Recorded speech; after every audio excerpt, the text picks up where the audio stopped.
ଅବହେଳା କରି ଆସିଛି ଏବଂ ଖାଲି ଅବହେଳା ନୁହଁ ପରିହାସ ମଧ୍ୟ କରିଛି। ସେ ଦୃଷ୍ଟିକୋଣରୁ କଂଗ୍ରେସ ଦଳ ତରଫରୁ କଂଗ୍ରେସ ନେତାମାନଙ୍କ ତରଫରୁ ବାରମ୍ବାର ଏବଂ ନିଜେ ପଣ୍ଡିତ ନେହେରୁଙ୍କର ଦ୍ୱାରା ମଧ୍ୟ ତାଙ୍କୁ ଅପମାନିତ କରାଯାଇଛି ଏବଂ ସେଥିପାଇଁ ମୁଁ ନିଶ୍ଚିତ ଭାବରେ ଦାବି ରଖୁଛି ଯେ କଂଗ୍ରେସ ଦଳ ସର୍ବପ୍ରଥମେ ଯେଉଁ ବାବା ସାହେବ ଭୀମରାଓ ଆମ୍ବେଦକରଙ୍କୁ ଯେଭଳି ଭାବରେ ଅତୀତରୁ ବହୁତ ଅପମାନିତ କରିଛନ୍ତି ସେ ନିଜେ କଂଗ୍ରେସ ଦଳ ସର୍ବପ୍ରଥମେ କ୍ଷମା ମାଗିବା ଉଚିତ ଏବଂ ସେ କ୍ଷମା ମଧ୍ୟ ମାଗୁ। ବିଶେଷ କରିକି ଯେତେବେଳେ ଆପଣଙ୍କର ଭାରତ ସ୍ୱାଧୀନତା ଲାଭ କଲା ପରେ ପଣ୍ଡିତ ନେହେରୁ ଜବାହରଲାଲ ନେହେରୁ ଯେତେବେଳେ ଭାରତ ବର୍ଷର ପ୍ରଥମ ପ୍ରଧାନମନ୍ତ୍ରୀ ହେଲେ ସେତେବେଳେ ଯେଉଁ ରାଷ୍ଟ୍ରୀୟ ସରକାର ହେଲା ସେ ସମୟରୁ ବିଭିନ୍ନ ରାଜନୈତିକ ଦଳରୁ ଏବଂ ଯେଉଁମାନେ ଏ ଦେଶର ନେତୃତ୍ୱ ନେଉଥିଲେ ଯେଉଁମାନେ ଜ୍ଞାନୀ ସରକାର ଚଳାଇବାର ଯେଉଁମାନଙ୍କର ଦକ୍ଷତା ଏବଂ ଯେଉଁମାନଙ୍କର ଜ୍ଞାନ ଥିଲା ତାଙ୍କୁ ନେଇକି ସରକାର କରିବାର ଏ କଥାକୁ ନୀତି ନିଷ୍ପତ୍ତି ହୋଇଥିଲା ଏବଂ ସବୁଠାରୁ ଜ୍ଞାନୀ ଏବଂ ଅଧିକ ଜ୍ଞାନ ଅର୍ଜନ କରିଥିବା ତଥା ଶିଳ୍ପ ଏବଂ ବିଶେଷ କରି ଅର୍ଥନୈତିକ ଦୃଷ୍ଟିକୋଣରୁ ସ୍ୱତନ୍ତ୍ର ଭାବରେ ଜ୍ଞାନ ପ୍ରାପ୍ତ ହୋଇଥିବା ଡକ୍ଟର ବାବା ସାହେବ ଆମ୍ବେଦକରଙ୍କୁ ସେ ବିଭାଗରେ ମନ୍ତ୍ରୀ ନ କରି ତାଙ୍କୁ ଆଇନ ବିଭାଗର ଦାୟିତ୍ୱ ମଧ୍ୟ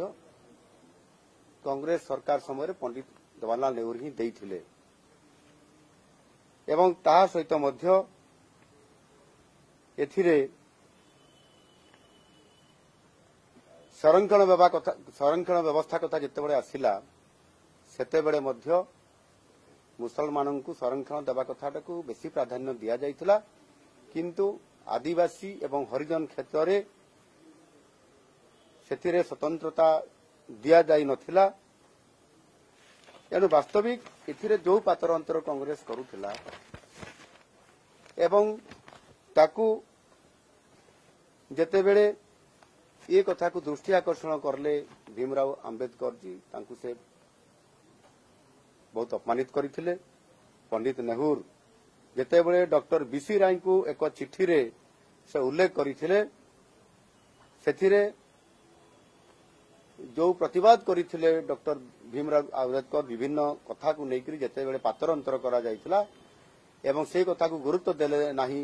ପଣ୍ଡିତ ଜବାହରଲାଲ ନେହେରୁ ସେତେବେଳେ ସେ ତାଙ୍କ ପଦବୀରୁ ଇସ୍ତଫା ଦେଇଥିଲେ ଏବଂ ଇସ୍ତଫା ଦେଲା ପରେ ପଣ୍ଡିତ ନେହେରୁ ଡକ୍ଟର ବିସି ରାୟଙ୍କୁ ଏକ ଚିଠି ଲେଖିଥିଲେ ଏବଂ ସେ ଚିଠିରେ ସ୍ପଷ୍ଟ ଭାବରେ ଥିଲା ଯେ ଭୀମରାଓ ଆମ୍ବେଦକର ଯେଉଁ ଇସ୍ତଫା ଦେଉଛନ୍ତି ସେଥିରେ କଂଗ୍ରେସ ଦଳ ଉପରେ କୌଣସି ପ୍ରକାରର ପ୍ରଭାବ ପଡ଼ିବ ନାହିଁ ଏବଂ ଆଜି କଂଗ୍ରେସ ପାର୍ଟି କିଭଳି ଭାବରେ ଡକ୍ଟର ଭୀମରାଓ ଆମ୍ବେଦକରଙ୍କର ସପକ୍ଷରେ କଥା କହୁଛନ୍ତି ତାଙ୍କୁ ସେ ଅପମାନ କରିଛନ୍ତି ଏବଂ ସେ ଯେତେବେଳେ ତାଙ୍କ କଥାକୁ ରଖିଲେ ନାହିଁ ଏଇ ଯେଉଁ ବାରମ୍ବାର ଘଟଣା ଘଟିଲା ଏଣୁକରି ସମ୍ପୂର୍ଣ୍ଣ ଭାବରେ କଂଗ୍ରେସ ଦଳ ଭୀମରାଓ ଆମ୍ବେଦକର ବାବା ସାହେବଙ୍କର ବିରୋଧରେ ହିଁ ଥିଲା। 1952 ଲୋକସଭା ନିର୍ବାଚନରେ ଏବଂ 1954 ନିର୍ବାଚନରେ ବାବା ସାହେବ ଆମ୍ବେଦକର ଯେତେବେଳେ ନିର୍ବାଚନରେ ଲଢୁଥିଲେ ତାଙ୍କ ବିରୋଧରେ କଂଗ୍ରେସ ଲଢୁଥିଲା ତାଙ୍କ ବିରୋଧରେ କ୍ୟାଣ୍ଡିଡେଟ୍ ବି ଦେଇଥିଲା ଏବଂ ସେଥିରେ ନିଜେ ମଧ୍ୟ ତାଙ୍କୁ ହରାଇବା ପାଇଁ ନିଜେ ପଣ୍ଡିତ ଜବାହରଲାଲ ନେହେରୁ ତାଙ୍କ ବିରୋଧରେ ପ୍ରଚାର ବି କରୁଥିଲେ ବାବା ସାହେବ ଆମ୍ବେଦକରଙ୍କୁ ପରାସ୍ତ କରିବା ପାଇଁ। ଅପରପକ୍ଷ ଯଦି ଆମେ ଦେଖିବା ତାହେଲେ ଭାରତୀୟ ଜନତା ପାର୍ଟିର ଯେତେବେଳେ ଆମର ସର୍ବୋଚ୍ଚ ନେତୃବୃନ୍ଦ ବାବା ସାହେବଙ୍କ ଜନ୍ମସ୍ଥାନ ମଧ୍ୟପ୍ରଦେଶର ଯେତେବେଳେ ତାଙ୍କର ମଧ୍ୟପ୍ରଦେଶରେ ଯେତେବେଳେ ତାଙ୍କର ସ୍ମାରକୀ ସେଠି ପ୍ରତିଷ୍ଠା କରାଗଲା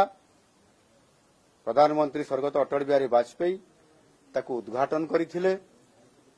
ଏବଂ ଦିଲ୍ଲୀରେ ମଧ୍ୟ ଯେତେବେଳେ ଆମ୍ବେଦକର କେନ୍ଦ୍ର ଏକ ପ୍ରତିଷ୍ଠା କରାଗଲା ସେତେବେଳେ ମଧ୍ୟ ଆଜିର ଯଶସ୍ୱୀ ପ୍ରଧାନମନ୍ତ୍ରୀ ନରେନ୍ଦ୍ର ମୋଦିଜୀ ତାକୁ ସେଥିରେ ଆମ ସରକାର ଆସିଲା ପରେ ମଧ୍ୟ ତାକୁ ନିର୍ମାଣ କରିଥିଲେ ଏବଂ ତାହାର ଉଦ୍ଘାଟନ ମଧ୍ୟ କରିଥିଲେ। ଏଣୁ କିଏ କାହାକୁ ସମ୍ମାନ ଦେବା କଥା ଯୋଗ୍ୟ ପୂଜାର ଅଧିକାରୀ ଯିଏ ତାଙ୍କୁ ସମ୍ମାନ ଦେବା ଭାରତୀୟ ଜନତା ପାର୍ଟି କେବେ ପଛାଇ ନାହିଁ ଏ ବାବରେ ନିରନ୍ତର ଭାବରେ କରୁଥିଲେ। ଏଣୁ ଏଥିରେ ସମ୍ପୂର୍ଣ୍ଣ ଭାବରେ पंडित नेहरू एवं कांग्रेस दल समस्ते बाबा साहेब आंबेडकर को असदाचरण एवं अपमानित करथिले। एणु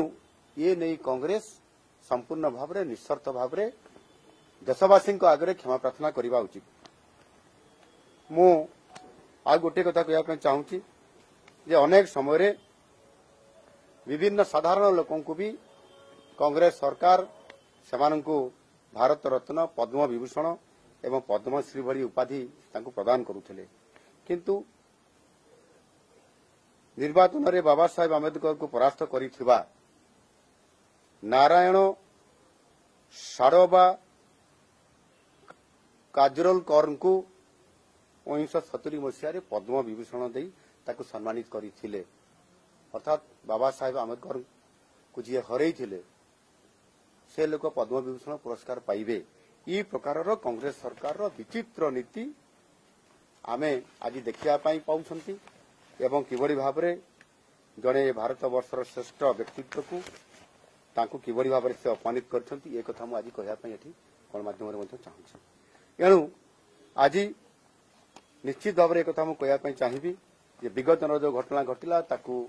एक राजनैतिक चक्रांत करी गृहमंत्री अमित शाह जो भाषण एक छोट विवृत्ति को नहीं जेभली भाव में ताकू विकृत करिसंती सेतिरे भारतवासी भल भाव जानिसंती जे अमित शाह आभिमुख्य कौन एवं भारतीय जनता पार्टी आभिमुख्य कौन अच्छी एवं किभली भाव में क्या सम्मान दि जाए से कथा भारतीय जनता पार्टी बेस ताकू भल भाव में जना अछि। वास्तव में राहुल गांधी एवं तांको दल जो माने बाबा साहेबंकर प्रति जो अतीत जो करा जाइथबा अपमान रो कलंक को जो माने बहन करुछंती आउ सेथि पई राहुल गांधी से सबु जो ड्रामाबाजी करुछंती से ड्रामाबाजी को से बंद करंतु एवं सुस्थ भाव से निजर जो जेभली भाव से इथिरे दल सहित सारा भारतीय लोक मानू बाबा साहेब आंबेडकर जेभली भाव से अतीत विकृत करुवा से दलर नेतृत्व नौथबा सेथिरे से क्षांत रहंतु एवं संपूर्ण भाव में ये जो नाटकबाजी कर से क्षांत रहंतु। निश्चित भाव में ये कथा लोक माने आगामी दिन में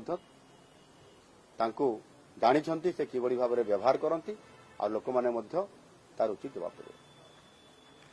धन्यवाद।